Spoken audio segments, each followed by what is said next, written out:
एक बार पुनः आप सभी का स्वागत है हमारे YouTube चैनल इतिहास मंच में। आज हम लोग क्लास 12वीं की इतिहास के अंतर्गत टॉपिक 3 जिसका नाम है बंधुत्व, जाति तथा वर्ग के बारे में अध्ययन करेंगे। इसमें हम लोग मुख्य रूप से आरंभिक समाज के बारे में अध्ययन करेंगे, जिसका कालखंड होगा 600 ईसा पूर्व से लेके 600 ईस्वी के बीच में, यानी 1000 वर्षों के अंतराल में किस तरह के प्राचीन समाज की स्थिति था, किस तरह के सामाजिक व्यवस्था था, उन व्यवस्थाओं में किस तरह से परिवर्तन हुआ, इन सारे चीजों का अध्ययन हम लोग इन टॉपिक के अंतर्गत करेंगे।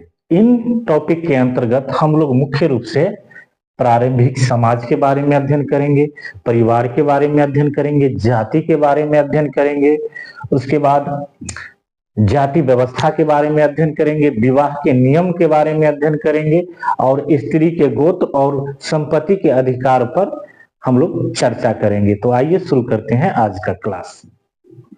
भारत में मानव की उत्पत्ति के उपरांत ही भारत में आरंभिक समाज का विकास होना प्रारंभ हो गया।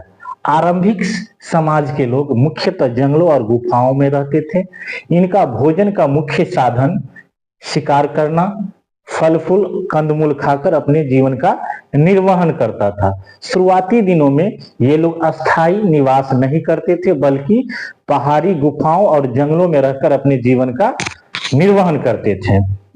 ये लोग थोड़ा सब होने के बाद छोटे छोटे समूहों में रहना प्रारंभ किया, कबीलों में रहना प्रारंभ किया और इस तरह से इनका सामाजिक विकास होना प्रारंभ हुआ।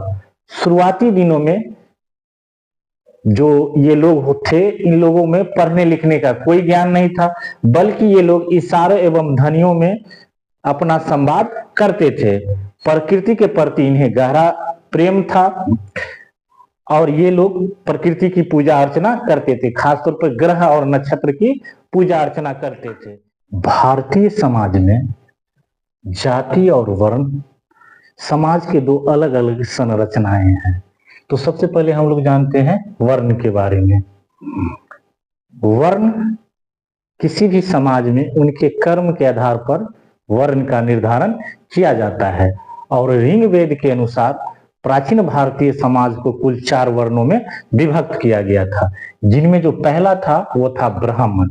ब्राह्मण वर्ण में ऐसे लोग आते थे जो मुख्यतः यज्ञ का काम करते थे, पूजा कराने का काम करते थे और समाज में धार्मिक उपदेश देने का काम करने वाले लोगों को ब्राह्मण वर्ग में रखा जाता था। इनमें मुख्यतः पुरोहित, विद्वान और शिक्षक वर्ग आते थे। दूसरा है क्षत्रिय। क्षत्रिय में ऐसे लोग आते थे जो समाज में शासन का काम करते थे, रक्षक का काम करते थे। ऐसे लोगों को क्षत्रिय वर्ण में रखा जाता था, जिनमें राजा और सैनिक प्रमुख है। तीसरा वर्ण है वैश्य। वैश्य में समाज के ऐसे लोगों को रखा जाता था जो मुख्यतः कृषि संबंधी काम करते थे, पशुपालन संबंधित काम करते थे, शिल्पकारी संबंधित काम करते थे। तो ऐसे काम करने वाले लोगों को कर्म के आधार पर वैश्य वर्ण में रखा जाता था। चौथा है शूद्र। शूद्र में समाज के ऐसे लोगों को रखा जाता था जो मुख्यतः मजदूरी का काम करते थे और इन तीनों वर्ग का सेवा करने का काम करने वाले लोगों को शूद्र श्रेणी में रखा जाता था। जबकि बात अगर हम जाति का करें तो जाति का समाज में निर्धारण जन्म के आधार पर होता था।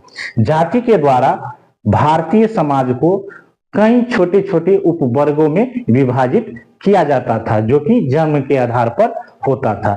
तो इस तरह से हम कह सकते हैं कि जाति और वर्ण समाज के दो अलग अलग हिस्से थे, जिसमें वर्ण का निर्धारण क्रम से होता था और जाति का निर्धारण जन्म से होता था। आरंभिक भारतीय समाज का परिवार संयुक्त परिवार होते थे, जिसमें पति पत्नी, उसके माताजी पिताजी, उनके बच्चे, उनके चाचा चाची एवं उनके बच्चे होते थे।